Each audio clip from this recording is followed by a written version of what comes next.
పూర్వకాలంలో ధనాధిపతి కుబేరుడు అపారమైన సంపదతో ఎంతో గర్వంగా ఉండేవాడు. తన వైభవాన్ని చూపించుకోవాలనే ఆలోచనతో అతడు శివుడిని మరియు పార్వతీదేవిని తన మహాభోజనానికి ఆహ్వానించాడు. శివుడు మృదువుగా చిరునవ్వుతో అన్నాడు, కుబేరా, మేము రాలేం, కాని మా కుమారుడు గణేశుడిని తీసుకెళ్లి భోజనం పెట్టవచ్చు. కుబేరుడు గణేశుడిని చిన్న పిల్లాడిగా అర్థం చేసుకుని అతడు ఎంత తినగలడు అని చిన్నచూపు చూశాడు. కాని నిజమైన పరీక్ష అప్పుడే ప్రారంభమైంది.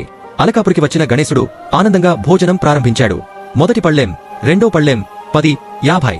కుబేరుడి మహారాజభోగాలు క్షణాల్లో ఖాళీ అయ్యాయి. అయినా గణేశుడు ఇంకా ఆకలిగా ఉంది అని చెప్పాడు.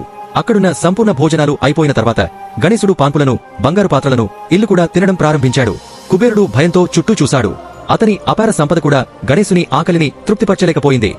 భయంతో పరుగులు తీసిన కుబేరుడు శివుని వద్దకు వెళ్లి వేడుకున్నాడు, ప్రభూ, నా రాజ్యం మొత్తం గణేశుడు తినేస్తున్నాడు, దయచేసి రక్షించండి. శివుడు మృదువుగా నవ్వి పార్వతీ దేవి చేత ఆశీర్వదించిన తినుబండారాన్ని ఇచ్చాడు. ఇది ప్రేమతో చేసిన ఆహారం. దీనిని అందిస్తే గణేశుని ఆకలి తీరుతుంది.